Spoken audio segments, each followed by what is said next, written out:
Good afternoon, everyone. I hope you've been enjoying your time so far at the conference.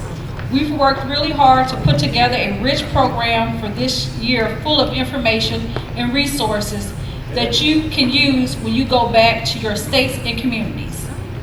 As our theme states, we're here to find solutions to the challenges in our communities, especially our Black and brown ones.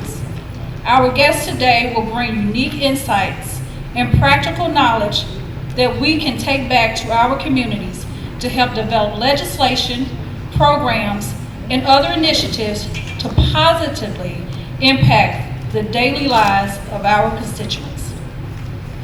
Our moderator today is Siobhan Arline Bradley, the president and founding principal of Reach Beyond Solutions, a public health policy advocacy, faith, and executive leadership firm based in Washington, D.C. She is also the co-founder of Health Equity Cyber Group, a collaborative of nationally recognized health equity experts working to expand equity, diversity, and inclusion in all sectors. Joining Siobhan is Mark Morrell, the president and CEO of the National Urban League, Marlene Campbell, the president and CEO of the National Coalition of Black Civic Participants, Derek Johnson, the president and CEO of the NAACP, Carlos Moore, president of the National Bar Association, and Janice Mathis, executive director of the National Council of Negro Women. Please give them a hand.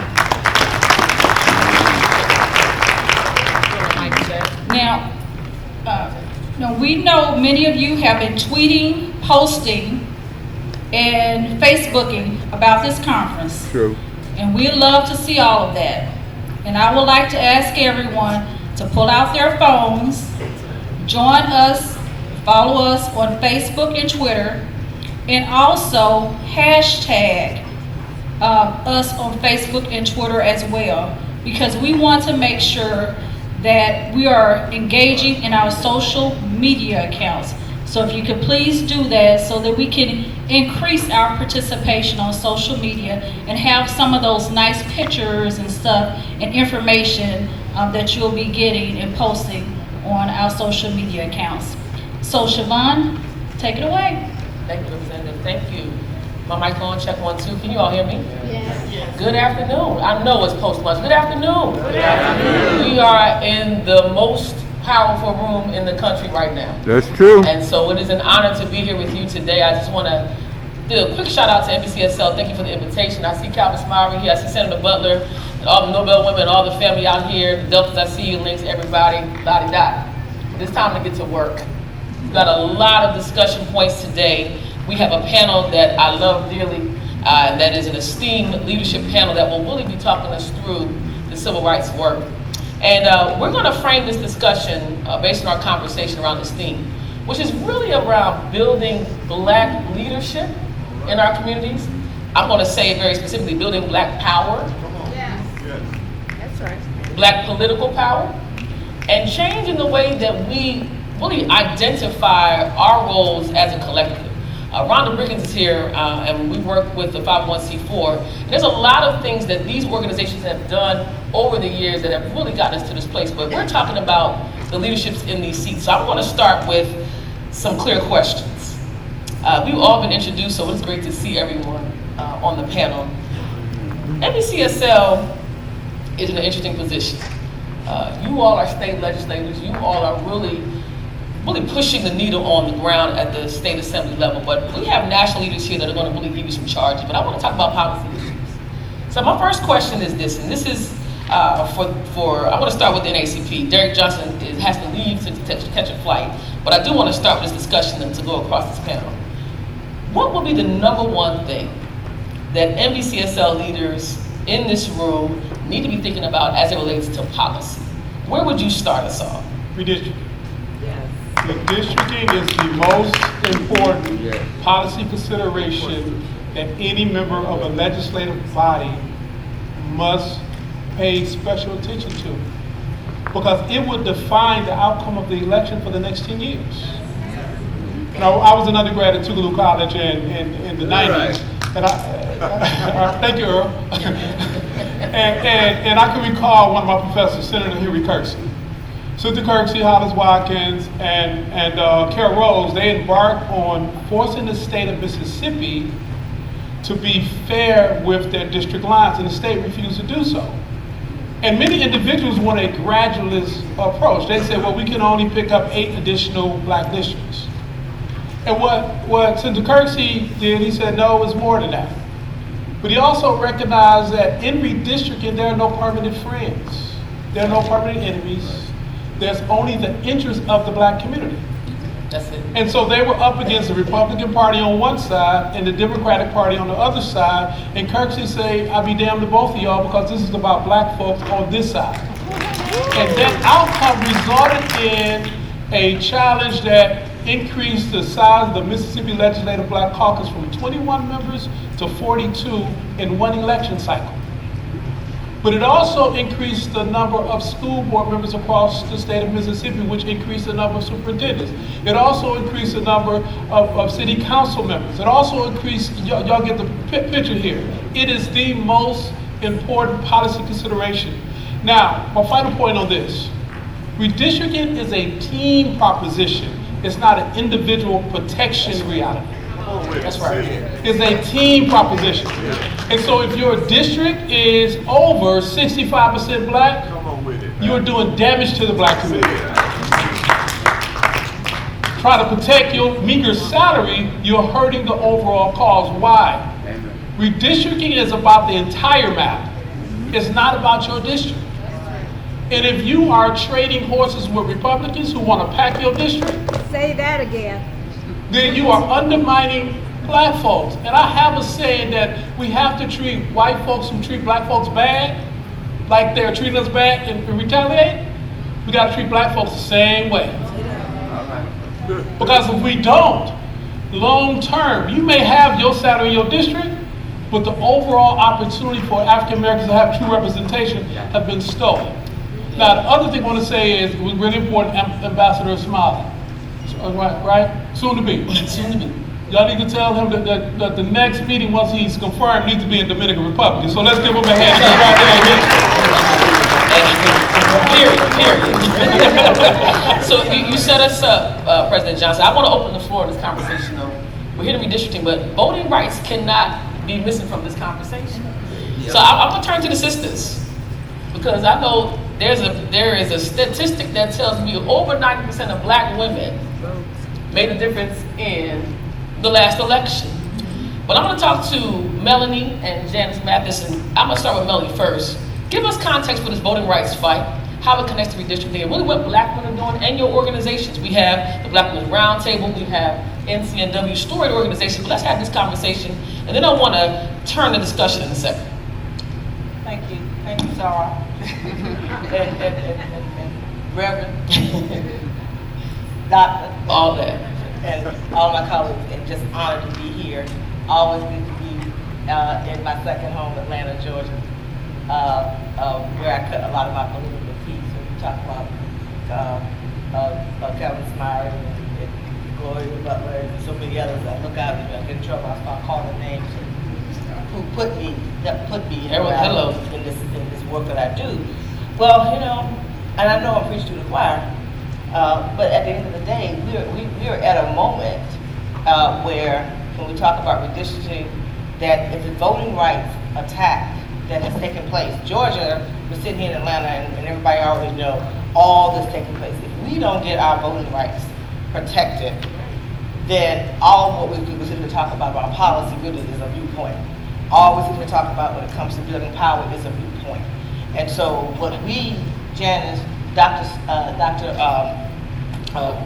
Cole, and a lot of us, all of us, have been attempting to do, with many in this room, is really elevate this fight. If we don't get federal voting rights reform, then we're talking not 10 years, we're talking, you know, for a good lifetime of the divestment when it comes to our political power going to a total opposite direction. And tell us what you've done. And We want to so- hear the story, the context. So, as we know, we have what John Lewis Voting Rights Restoration Act. We know we have the Freedom to Vote Act. We know we had the For the People Act that wasn't moved. We know the attack that took place, especially, and I use Georgia not as the only, but it's just so much about this fight, about what Georgia did when it came to shifting the power in the Senate, with those 2 seats. Also, being one of those states that helped put President Biden and Vice President Harris in office, is that the attack that took place and is taking place in Georgia around redistricting and around voter suppression laws being attacked, and around the fact that you put in place that you can just decide who's going to be running the Fulton County Board of Elections and all these things. We're at a point that we're not, and I just really don't want to get to that. I mean, everybody knows what's going on. The question is, what are we going to do? We all are fighting. We're going to jail. We're putting pressure on the White House. We have not lifted this to a state of emergency ourselves. To where our friends have to understand that you don't have an option but to get this voting rights legislation passed. If we walk into January, and we've all been talking, we're all fighting, and we're going to keep doing that. But and I know we're supposed to talk a little about activism, but if we all better be activists at this point. Whether if you can't go to jail, help somebody pay the bail money to go to jail, right? Do something. Show up in a way. I know hopefully you'll talk a little bit about some of the things before we get out of here. We all have to put it all on the line. Or this time next year, what are we going to be talking about? Same Right? thing. And so for me, I'm just glad to be here with, and I know you all know not just from the seats that you sit in as elected officials and public servants, but our kids are really going to be in a real bad way. They're taking over the school boards, getting all the way down to controlling. All of this stuff is connected. Right. The voting rights is connected. The attack on critical race theory is connected. All of this is connected. So we have to ask ourselves, when are we ready to understand we are in a state of emergency and we got to put it all on the line? We're putting it on the line. Jan's been in jail. I've been in jail. Dr. Cole, 87 years old. We're going to use those tactics. We met with the president. Many of you all in the Texas legislature, y'all ran out of town and they did what you need to do.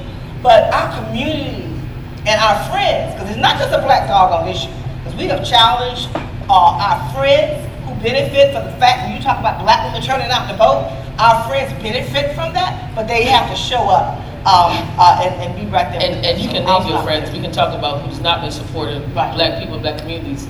And I want to turn to Janice, and I want to turn it over to Mark and Judge Moore, because this context for voting rights is beyond what I think people understand. You talk about state of emergency. You talk about all these things being connected. Talk a little about where NCNW is really called to action, NBCSL. Then I want to come back to the Urban League and to National Bar Association. Thank you, Siobhan. And when I look out and see all my friends from Georgia, Calvin Smiley, and Senator Davenport, and Senator Butler, and David Lucas, and all of you, I do feel somewhat homesick. And the reason I do is not just because we were pals and we knew each other, but we did stuff together. And I don't know about for you, but for me, it was impactful. And a lot of it had to do with going against the grain, doing the unexpected, showing up in places where they didn't expect you to be, with information they didn't expect you to have. The Georgia speaker is my law school classmate. And before I leave town, I'm gonna go see David Boston and have a conversation and remind him of who he was 40 years ago. All right. In 2006, we reauthorized the Voting Rights Act, and the number one question right here in Atlanta, 15,000 people marched through Atlanta to reauthorize the Voting Rights Act. And before we could get the march done, George Bush signed the reauthorization of the Voting Rights Act. People ask me, why are you still, you got a law degree, why are you still marching? Because it still matters, because it still works, because there's no other way for people who don't have lobbyists. In DC, they've got something like 30 lobbyists for every member of Congress. We can't do that from our side of town. We can't afford that. With access to these organizations, we might be able to afford one full-time lobbyist to be on Put that down on the solutions list, all right. voting guarantees every other right. And I'm not so much worried about the voter ID, although it's terrible, and the additional voting rights documentation you have there. We'll figure that out. What I'm worried about is Helen Butler being removed from the Morgan County Board of Elections. Absolutely. Do y'all know Helen Butler's family been in Georgia since before the Civil War? They own property down there. They ran the NAACP in that part of Georgia. And for them to insult us, not Helen, for them to insult us by saying she can't be on the Board of Elections, that is a state of emergency. That's right. Because once we get the ID, once we show up at the polls, once we know the issues, who's going to be in the room when the votes get counted? That's right. Who's going to be in the room to make sure the machines have not been tampered with? Who's going to help our young people? This is where NCNW has spent a lot of time, and I will hush because I can talk about this for a long time. We have put a lot of emphasis on helping our younger people understanding the mechanics of government. What is the difference between a state senator and a state representative? What does a member of Congress do? What does the governor do? Where do those powers be? If you don't understand some basics about how the political system works, you can't expect to be able to unlock those keys. So I would appeal to you every opportunity that you have. And the process is designed to be intimidating. Them long halls and them big columns and no place to park. They really don't want you in there, right? But we have to find ways to get beyond that, because those houses are our houses. Well, let's stay here, because I think you're hearing the summary. Redistricting, we gotta start there. We gotta think about redistricting. We're talking about voting rights and really the role. We're gonna deal with activism in a minute. But to our president of the Urban League. So Mark, you're the main organization on this stage, though, that really does a direct connection to the people. We have policy leaders on this stage. We've got and what you're learning on this conversation is that we all sit in very different seats, but we're all in the same lane headed to a destination for Black power. That's right. And so in the context of that, give us your version and your vision of this, because you get to see this from a different standpoint. You see the economic responses, you see really how this affects business, and there is nothing that voting rights does not affect or touch. First of all, I want to thank Billy and Paula. Give them a hand. Also my co-panelists. It's good to see people in person. Hello. Yeah. Say that. And thank the Lord we're still standing. Amen. Amen. I come today as a former member of the National Black Caucus of State Legislators, having served in the Louisiana legislature in the early 1990s after reapportionment significantly created new opportunities to expand the size of our Black caucus. Not as significant as Mississippi, but probably by about 50%. Bear with me, because I want to paint this picture. This modern movement to suppress our vote and to challenge our political power began in the aftermath of the election of Barack Obama. Barack Obama flipped the script. He was able to equalize Black and white voter turnout. That's right. He was able to raise money and compete with big money through a small donation campaign effort. Those that were on the losing side of that election did what evil people do. They go in a room far beyond the reaches of the media and transparency, and they begin to plot. That's true. What did they plot? Number one, they plotted a litigation challenge to Section 4 and 5, the pre-clearance provisions of the Voting Rights Act. Number two, they stood up another judicial challenge to the McCain-Feingold law, right, which limited the size of campaign contributions. And they were successful in both instances. In the challenge to the Voting Rights Act, they didn't succeed the first time in 2010. Came back with a second lawsuit, and that lawsuit was successful in 2013. I dare say that the Shelby case is going to stand with the Dred Scott case and the Plessy case as a stain on the reputation of the United States Supreme Court. That is the Yeah. truth. Because that decision defied logic. Yes, But let sir. me continue. State legislatures all across the nation, in the wake of the Tea Party movement, began this effort to try to pass bills to suppress the vote. But up until 2013, we had a weapon in our toolbox. It was called in the South Section 45. And there were numerous successful challenges to voter suppression efforts. Fast forward, the 2016 election.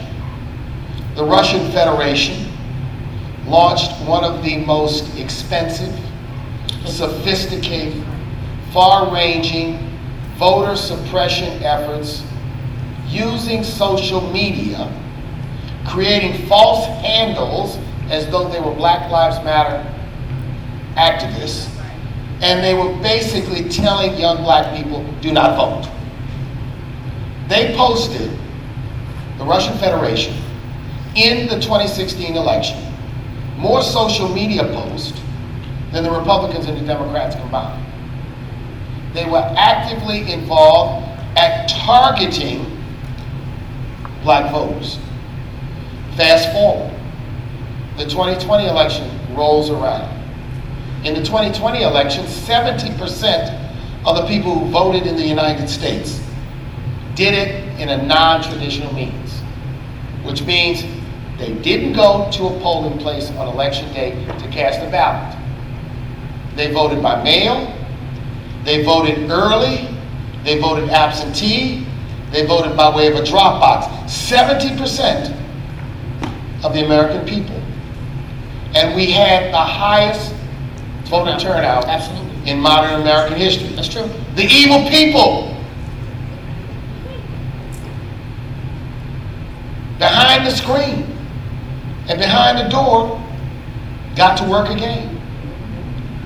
The first thing they did was they plotted this coup attempt on January 6th in an effort to disrupt the transition of power. Then they went to the states and unleashed a tsunami of hundreds and hundreds of bills. Florida, Georgia, Texas. There's more states. Absurd, you could go on, 47 states There you go. to suppress the vote and to strike directly Right. at our power. This is a sophisticated movement. This is a well-funded movement. This is a carefully thought-out movement. What is its aim? My opinion. Yep. Its aim is to create a system of American apartheid when it comes to political power. How many of you agree with that? So that All right. you All can right. use, on one hand, voter suppression,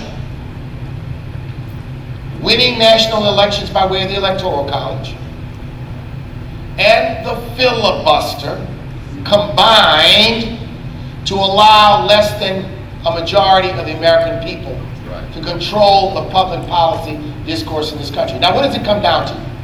Give me the closeout. It comes down to Closeout. either you got to carve it out, Yep. or we're about to get carved up. So it That's comes it. down to whether the 50 members, Democratic members of the United States Senate have the intestinal fortitude and the will and a sense of history to do as Mitch McConnell did when he wanted to confirm Supreme Court justices, to do as Congress has done for trade acts and budget bills, and that is to create an exception to the filibuster so we can pass That's the right. John Lewis Voting Rights Advancement Act and the Freedom to Vote Act. It comes down to that. So I'm going to tell you to take down this number,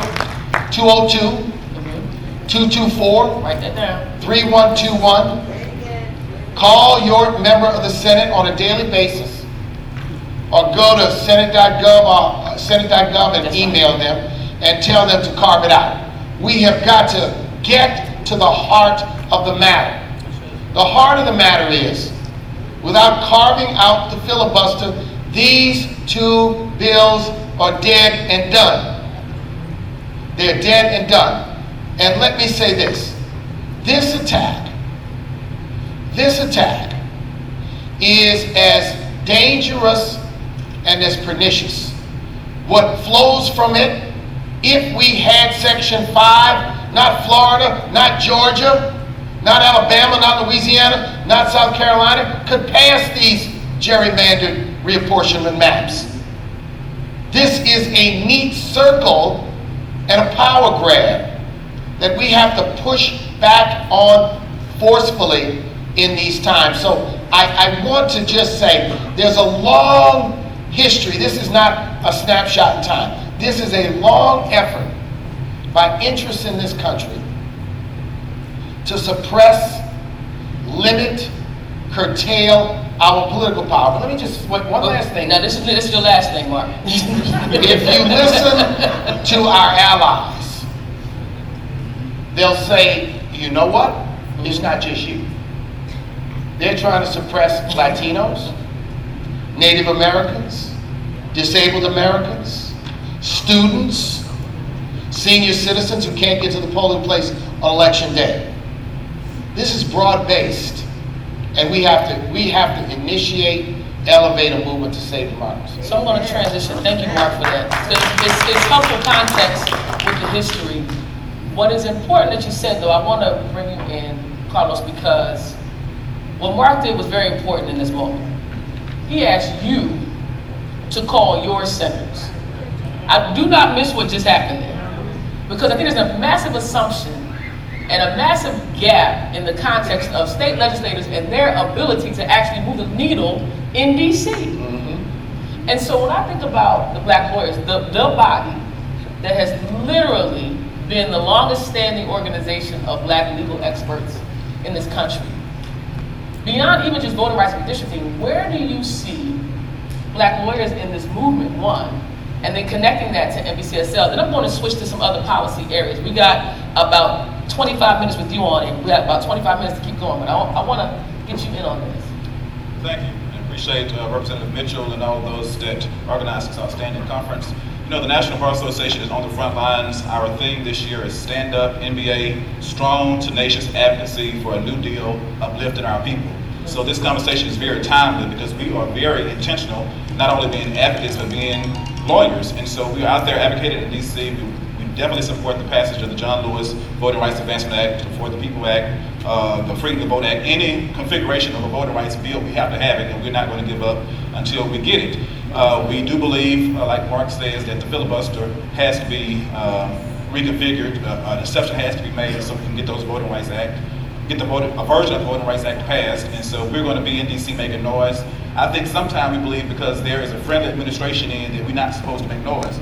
We have to make noise in DC. Amen. All of us, the Black lawyers, the Black judges, the Black legislators, we need to be there in numbers. And so I was there for a week in late October, and they told us it's good for you to come, but bring your members. We got 65,000 Black lawyers and judges. Bring your numbers here and let your voices be heard. So there is power by the numbers. And so we believe that also with Section 2, we still have Section 2 of the Voting Rights Act, and we have to be reactive and go file legislation, file lawsuits, or join lawsuits. And we're doing that in Texas. The National Bar Association, some of our lawyers with Reed Smith have signed on to the lawsuits in Texas.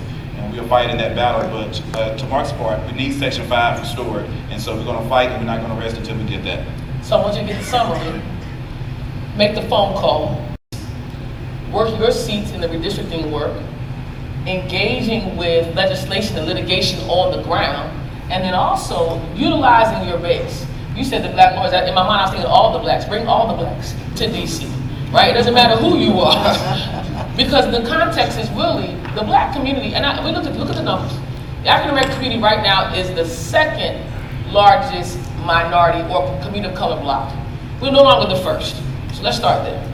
In terms of consumer base, we see those numbers that are shifting, but the Black community itself is the most powerful voting bloc in this country. Period, point blank. The challenge is that we've not been able to, I think, recalibrate ourselves to understand what that power really looks like and means. So let's talk about some more policy areas, and I want to jump into this. There's 3 that I know the NBCSL leadership wanted us to address, but we had to do redistricting and voter rights that way. I'm going to call out healthcare, I'm going to call out the economy, and I'm going to call out public safety. So I want to open the floor for this conversation because healthcare right now, COVID-19 I think has changed the game. For those of us, and I do public health every day, COVID-19 didn't surprise most of us up here. I want you to understand, and many of you that are in the state legislatures understood that public health emergencies were coming whether we wanted them to come or not. What was not in place was the infrastructure, and somehow or another people woke up and realized there was racism because of COVID-19. So let's talk about healthcare from your standpoint. And I'm actually gonna start with Janice on this one because there was some polling that was done. And you worked with the Black Women's Roundtable in essence around healthcare.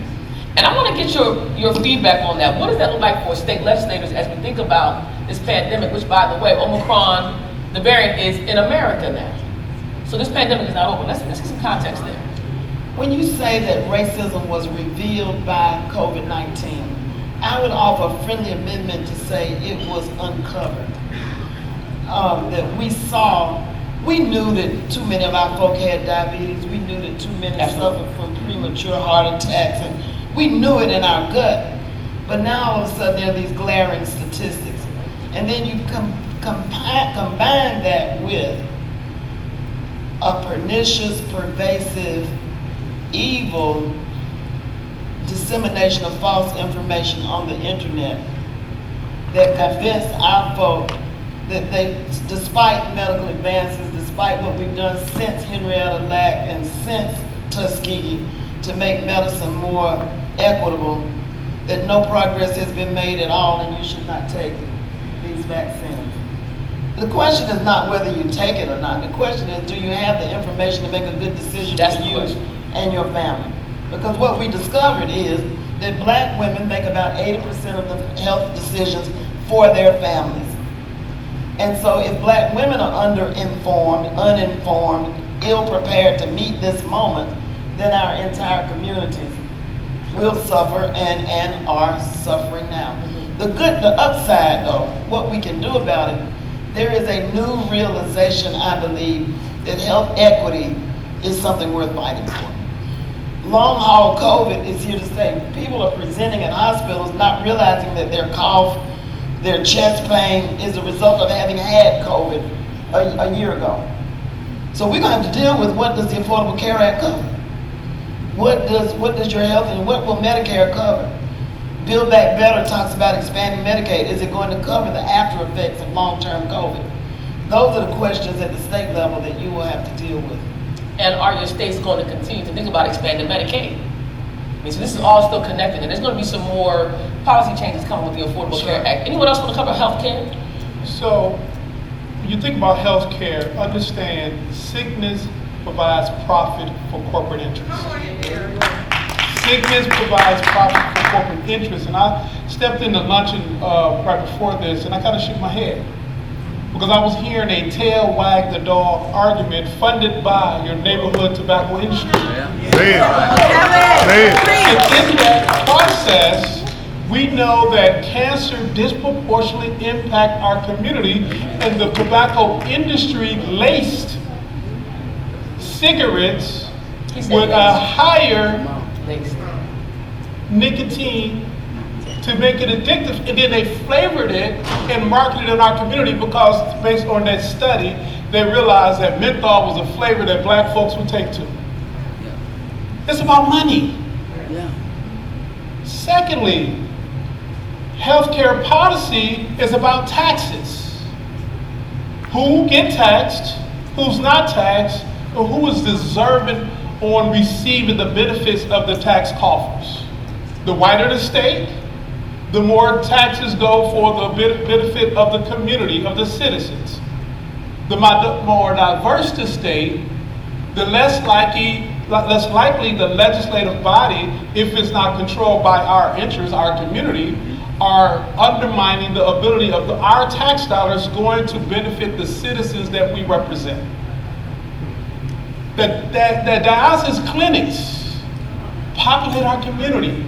And in every state, the only way you can put a dialysis clinic somewhere if you get a certificate of need. That's exactly right. That's right. And they populate our community because of all the sugary drinks in the stores that's in our communities. And so as you're considering the conversation around healthcare policy, and environment, understand who's being funded to bring you messages and to influence the outcome of your vote and your decision. And that's really important. You can't be with the people if you're voting against the people, and you vote against the people if you're carrying the water of a corporate interest who try to profit off the people. And I see it time and time again. You know, the unique thing about a democracy where our vote is our currency, if we're not leveraging our currency collectively, we get what we pay for. And the number one vote suppression in our community, and this is controversial, and now so the Mississippi Legislative Black Caucus, they're used to me. Some of them like me, some of them don't. I hug them all. Come on, Mississippi. All right? The number one vote suppression in our community, black elected officials. That's right. Who go unopposed. That's right. Repeat it again. Black elected officials are unopposed. I grew up in Detroit. And I can recall we had a guy running for governor, suburb of Detroit, said he's going to be the governor, put Coleman Young in his place. And if any of you familiar with Coleman Young in Detroit, he knew all of the four-letter words from the playground. And Coleman Young decided, although he wasn't on the ballot, he put every city vehicle on the streets to turn out to vote. Garbage trucks was running up and driving up and down the streets, go vote today. The snowmobiles, went on snow on the ground, driving up and down the street with microphones, go vote today. We had one of the highest turnouts in that city during the election cycle, I believe it was about 81, 82. And that night he said, I'm the MF mayor of Detroit who put that wannabe governor and sent him back home to where he comes from. What that told me, that when we actually put our energies around turning out to vote, we can do it, but far too many elected officials sit down if there's no one on the ballot against them. And at the end of the day, this is the most powerful room in politics right here, or it isn't. It is when you actually assert the power, strategize together, make sure you have outcome-driven approaches, not individual, egocentric approaches, so that you can really represent our interests. But when it doesn't happen, we get redistricting plans that protect a few black incumbents, and the Republicans or Democrats, depending on party affiliation, what's going on in the state, dominate. And then we get health policy that continue to deplete our human capital and keep us sick so other people can make profit. So I'm going to switch. I saw the text. I got 15 minutes. So I want to switch to the economy, because you can't talk about voting rights, you can't talk about healthcare without talking about the economy. So I'm going to ask Mark and Melanie to hit this, and I'm going to come back on public safety, because these are the core issues that this organization has identified as not only priorities, but political power constructs, right? So, Mark, give us context on the economy. Let me speak directly to the legislators, because the Congress just passed a $1.2 trillion infrastructure bill. Trillion, yes. 1.2 trillion, unprecedented in modern history. Where is that money going to get spent? It's going to be spent by state highway and transportation departments. It's going to be spent by airport authorities. It's going to be spent by port authorities, by city governments, by transit authorities. The broadband money is going to be spent by the states. They'll determine in large measure where the broadband infrastructure dollars are going to be deployed. There has never been a more important opportunity and challenge in front of those of you who serve in state government to work to ensure that our community participates from a jobs and a business and a contracts opportunity with respect to this infrastructure bill. That's right. It's going to take a lot of work. Now, where does it start? Every state where you sit, every state should examine, evaluate, check the sufficiency of its minority business opportunity programs. Whether it's a set-aside program, whatever it is. And if your state does not have one, you want to try to get one. I recognize that in some states, the opposition to economic inclusion is large. But this is where legislators have to use their power to block, to thwart, to obstruct if necessary, in order that we get our way. I cannot emphasize how significant an opportunity this is. In the 1990s, I had the opportunity to create an incredible number of job opportunities. Opportunities for black contractors, black small business owners, black workers, union workers, because of the infrastructure bill in the 1990s that was passed in the Clinton years. That bill is a gnat compared to this bill.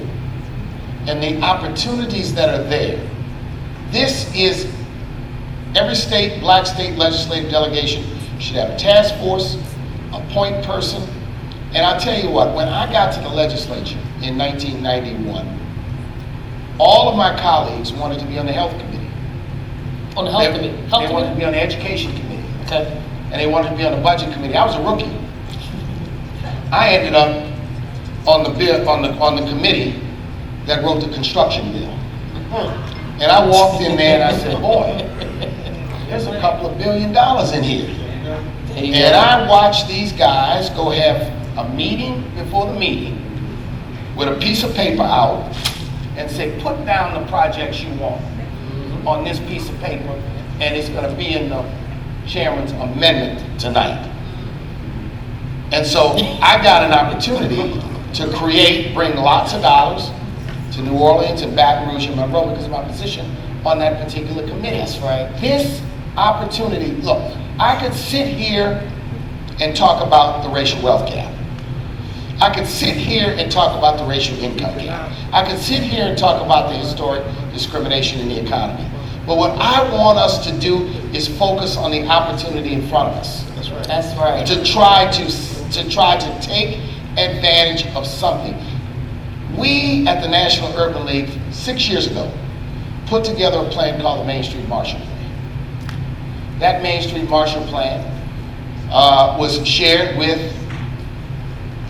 the Biden team during their campaign. It was shared with their team during the transition.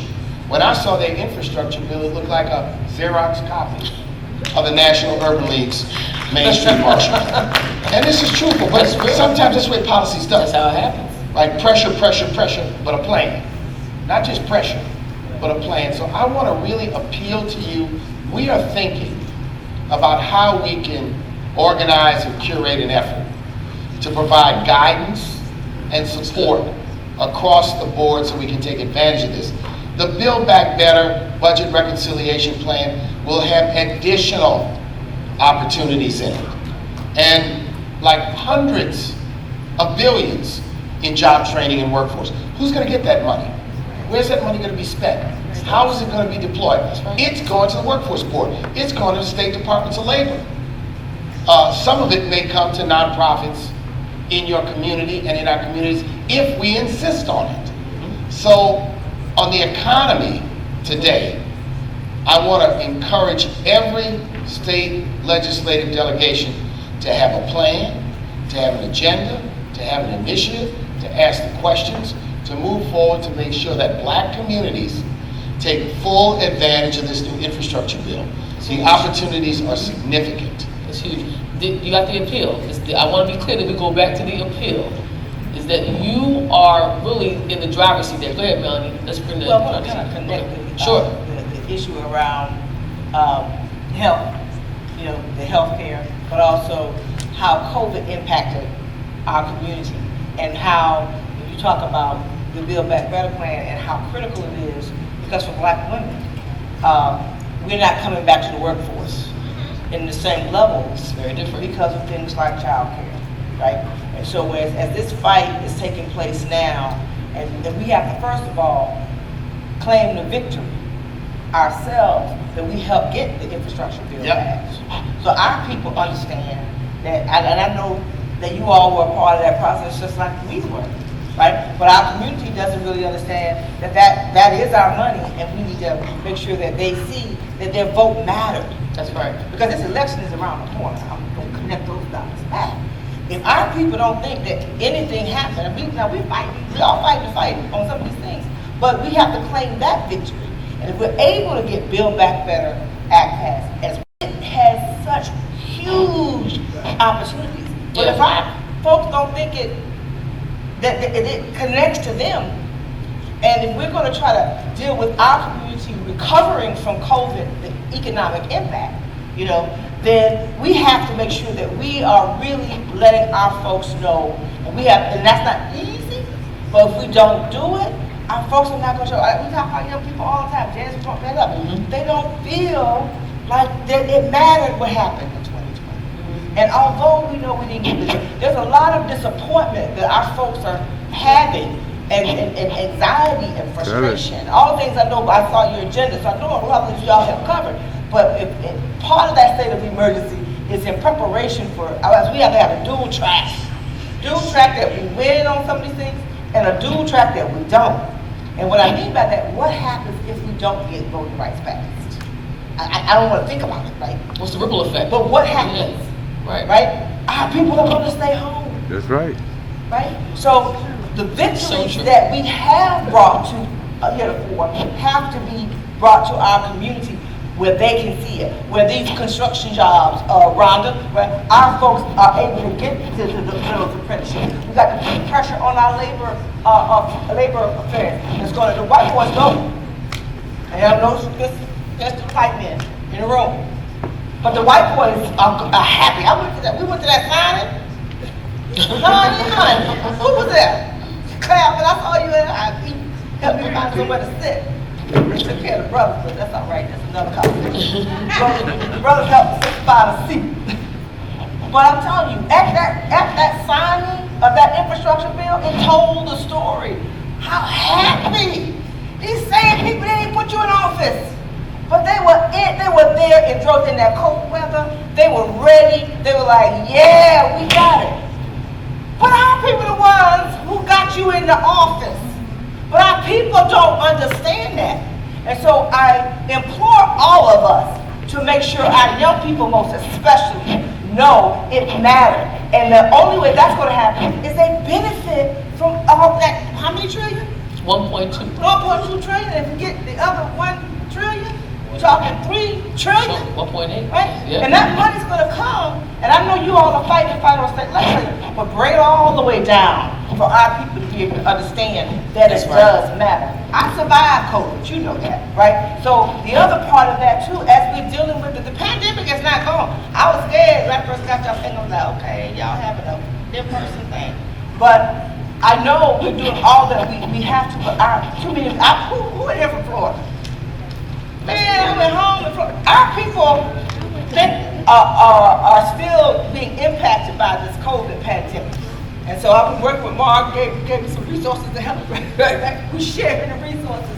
We have to make sure that we keep our people getting this vaccine, y'all, because we're still being impacted. Our people are still dying, and I know you know it, and I know I never died from it. So we have to, I'll never get on stage without telling our folks, make sure we can party all day, we can wear the mask, whatever. The pandemic is not gone, and we want to make sure our people are here to benefit from it. Make sure I just want to shout out dealing with educating our people to make sure we take care of ourselves. I need to shout out Melanie for that story. Y'all, she survived COVID and had a tough time there.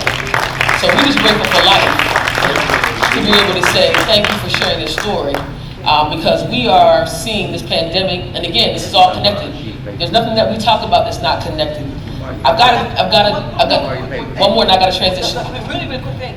And we know that the pandemic is a part of the politics, right? That's what our people are. So that's awesome. I want to talk about public safety, and nothing like having the black lawyers in at the discussion table around public safety. So 2020 was unprecedented, we know that.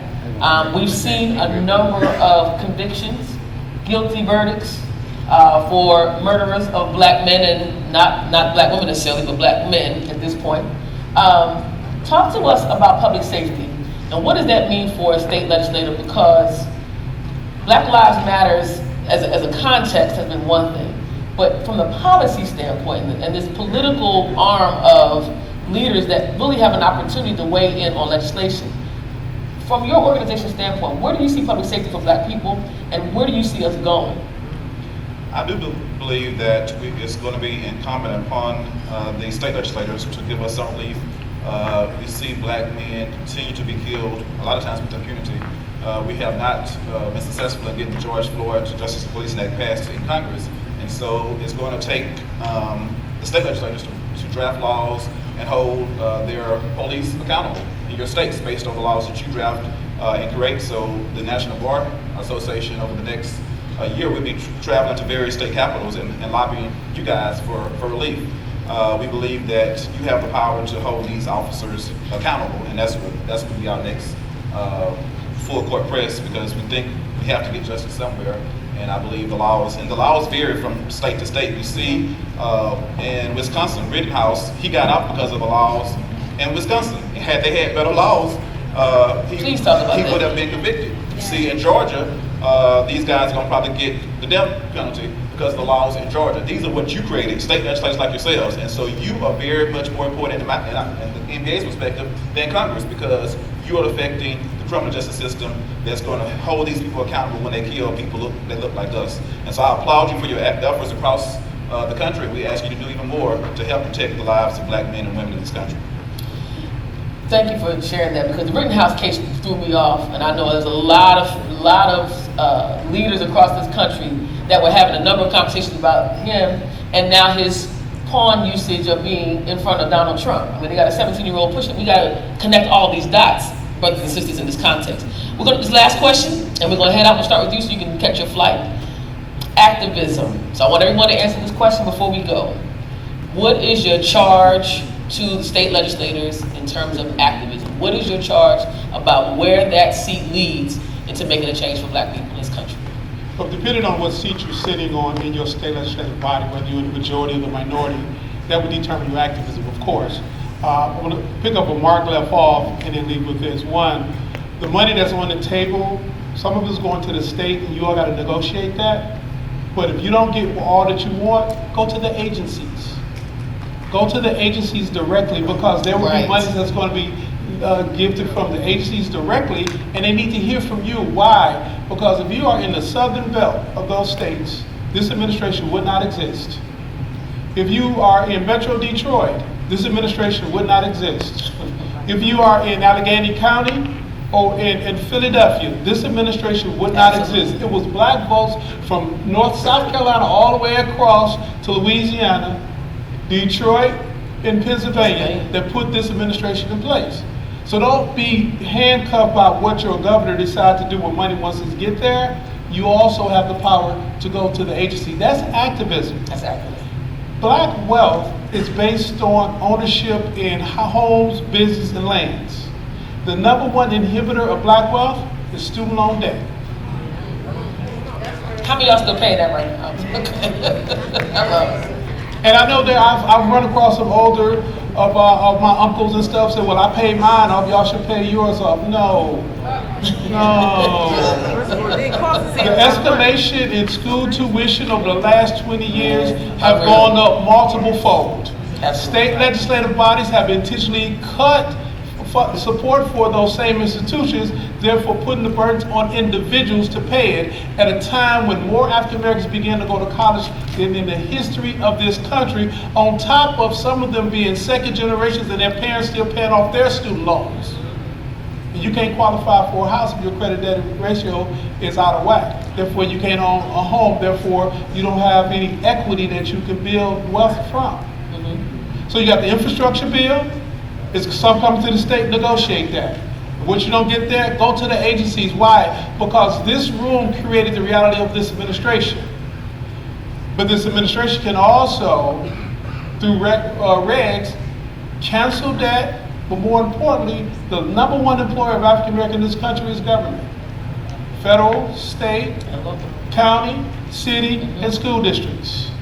We talk about a teacher shortage, why? Because we're not paying teachers enough and they can't pay their student loans. But if you revise the public service student loan program, shorten the period from 10 years to 5 retroactively, all of a sudden we can get some black teachers in our classrooms to teach our young people because they can afford to teach. The power is in this room. That's right. And the moment we concede our power to them over there is the moment we will be cease to be seen as human beings as opposed to cheap labor. Let's assert our power so that we can protect our future. Thank you all very much. Thank you. Thank you. Janice? Activism. Activism. Well, it's so important. I was thinking about an example. The last project I worked on before I left Georgia to go to Washington had to do with the Georgia Department of Transportation. There was no minority program for inclusion. And so the governor wanted some additional transportation money. He didn't want to have to depend on the federal government for transportation investments, which meant he had to go through the state legislature, go through you all to get additional funding. The House had voted, they said no. The Senate decided that they would do a little triangulation, that they would hold off on giving the governor what he wanted until they could get some of what they wanted. And I would just say to us today that we have to be strategic. I say to my white women ally friends, you want reproductive justice? Well, you better help me get these voting rights. You want environmental protection? You better help me get these voting rights because that is my priority. I'll help you with yours, but friends have mutual interests and they help each other and they reciprocate. Don't expect me to always run out and help you with whatever your issue is if you're not willing to help me with mine. I don't have no one-way friendships. I divorced the only one of them that I had. And now I have said too much. But it's important, it really is important for us to do some horse, y'all good sausage making and horse trading. That's what this comes down to That's a lot right. of the time. That's right. That's activism. That's activism. Come on, Judge. Activism. I think that we have to think of activism in a different lens. This year, as president of the National Bar Association, we've always been fighting for civil rights, social justice, but one pillar that Dr. King talked about was economic parity, economic justice, and so that's one thing we're fighting for, being active. I was just in South America last month in Guyana, and they invited, the president invited us over there, we led a delegation, had a representative from South Carolina with us in our delegation, Representative Myers. They want us to invest in Guyana, and there's a brown president there. You had Ghana president here yesterday from West Africa. We'll lead a delegation leaving tomorrow, leaving here, going to Accra. We'll be over there for 10 days, taking a delegation of lawyers, business people, private equity, venture capital, real estate development people over to Ghana. They're asking for us to come over there and invest. They invited me to come to speak at a trade expo, but I decided to take a delegation of folks that can invest in Africa. They want us over there. They're begging for that. So think of activism in a different lens and try to bring economic justice and parity to our people. From your seat, wherever you are from your seat, I appreciate that. Melanie, I close out with Mark. Well, take this date down. December 8th, we're going back to Capitol Hill. We have this thing we call Black Women and Allies, where we've been really focused on voting rights, but also connecting the dots. So we've been really focused on voting rights and economic justice. We have to put the pressure on. Mark really laid it out when he talked about, gave that history and then bring it right to the point. This is the time that we have to put extended pressure around dealing with this filibuster and really pushing for the voting rights to be passed. That's right. Because and I know I'm preaching to, but this is the moment. There is no other moment. And so December 8th, we're going back to Washington. If you can come, because when we started this July the 15th, I had no idea could happen to be talking about this on December or whatever date this is today. So the reality is, come go with us. We started with the chair of the Congressional Black Caucus, Joyce Beatty, who decided she would go to jail with us. Yeah. We had Sheila Jackson Lee from Texas who went with us. We had our brothers with us a week ago, and we're all doing a whole week of action from the civil rights community. But this is the time. You all have the ability, just through your constituencies, to help us shut down the switchboard. You know, if you can't, he gave you that number, but we need you to mobilize your people to shut down that, because so our friends, because see, the 50 are our friends who could make this happen. And we know it's Mansion, we know it's West Virginia, we know it's Cinema, but it's also a few more of them up in there. Let's be real. Who don't want the filibuster change? So we have to put the pressure on our friends, and we need to do it now. I will make sure that we, keep pushing, but we need your presence. If you got folks, if you all are in the DC, Maryland, Virginia area, show up. Because if we don't show up, then there's no emergency. Absolutely. And at the end of the day, a year from now, all of us ask ourselves, what will it look like November 2022? All right.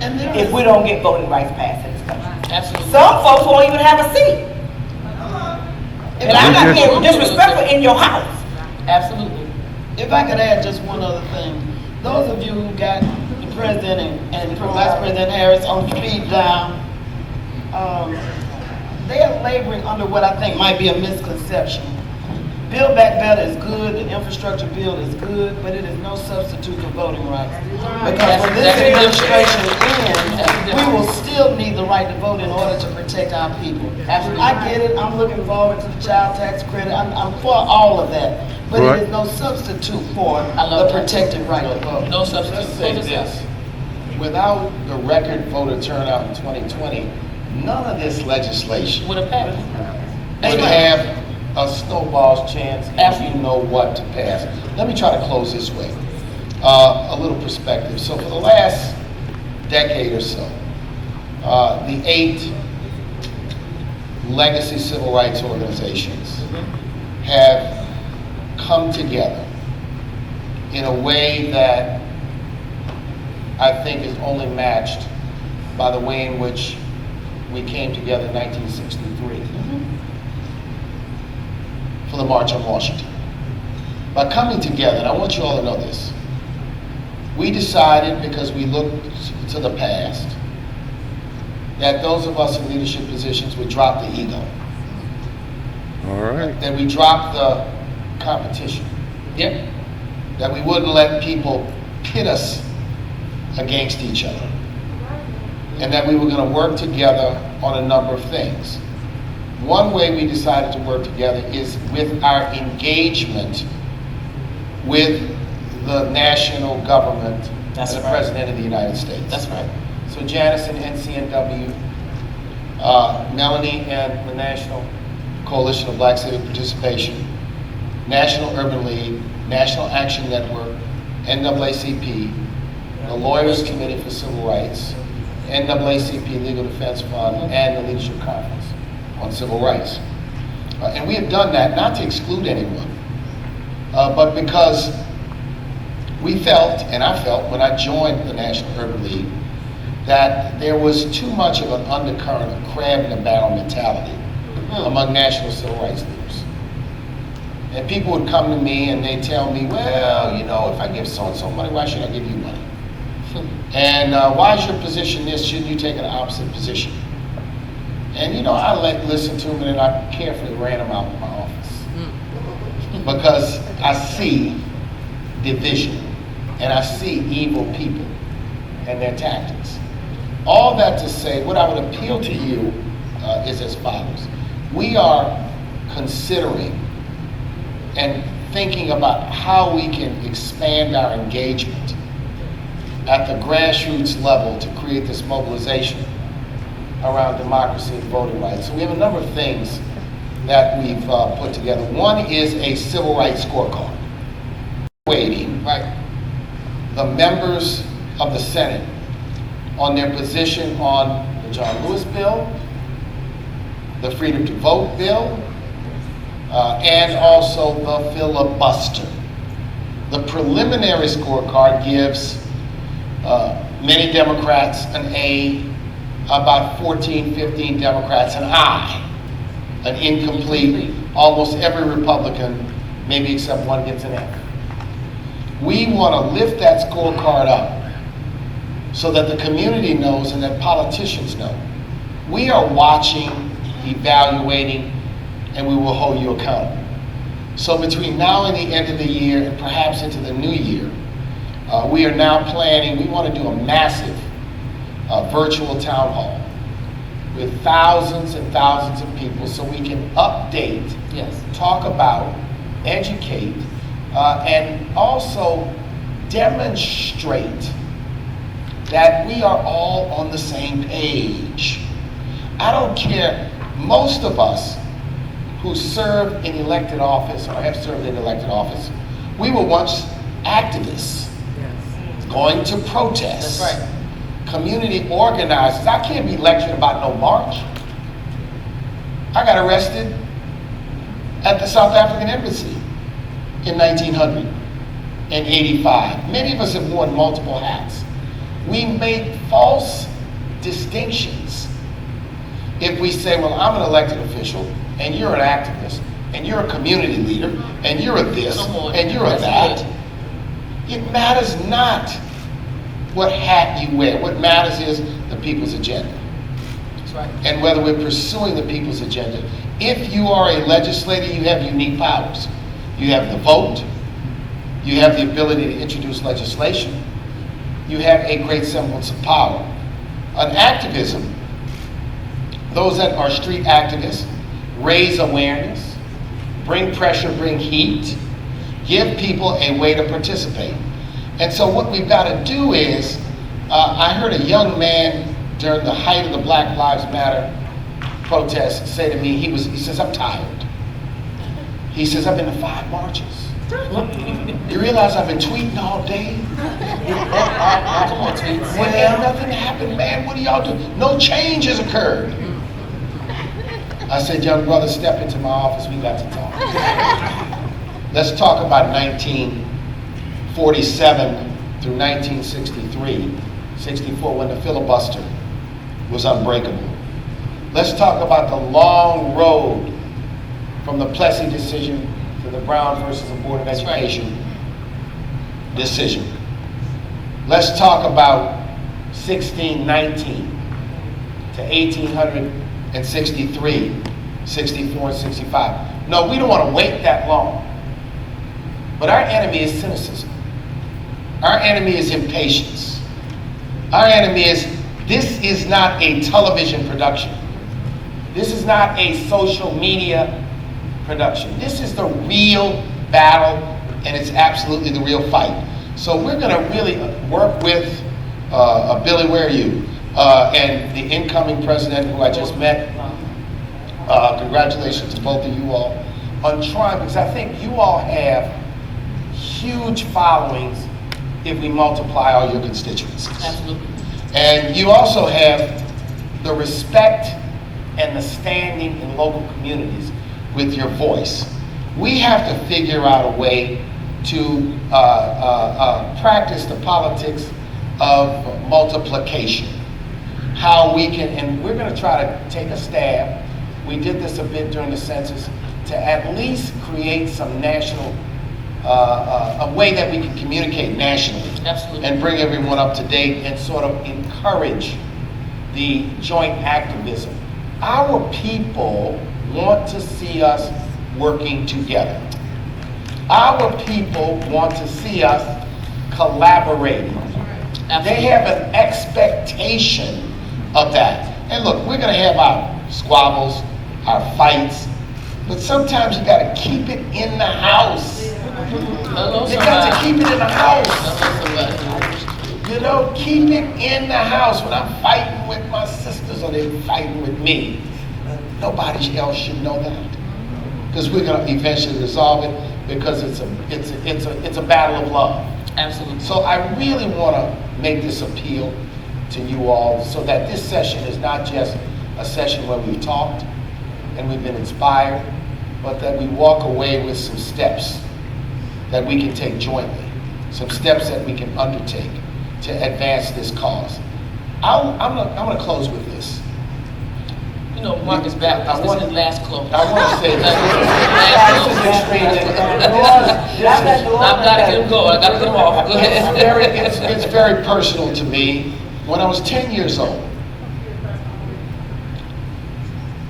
My father was elected to the state legislature of Louisiana in 1967, 68, as the first blacks in tree construction. I took the day off from 4th grade, as we all did, dressed in our church clothes. Drove up to Baton Rouge to go to the state capitol for the swearing in. And in that state capitol, there was a sea of only white faces. The only black people I saw were black men in gray uniforms who were cleaning a building, and black women with black dresses and white aprons serving coffee. So when I look out today, whether it's in Georgia or Florida or Louisiana or Mississippi or Alabama or any state, and see this multitude of faces, black people who have been elected to office, who hold power, I know that the possibilities for change are infinite. You represent this new generation. You represent a generation, and what we got to make sure is that we are not going to destine our children and grandchildren to relitigate the battles of our grandparents. That's what's at stake. Snatch the vote, reapportion, we'll be gone. There were 22 blacks in the Congress in 1882. By 1901, there were none. Zero. That's right. There were hundreds of blacks in state legislatures throughout the South in 1870s and 1880s. By 1900, there were none. And it took 60 years in Georgia, Mississippi, Louisiana, and Alabama. We are not going to go extinct. And we have to say we will never quit. We won't quit. And we are sick and tired of being sick and tired of being sick and tired. Thank you, Mark. Thank you all for the panel. We got through as fast as we could. Thank you for the opportunity to get us through. Give our panelists a hand. And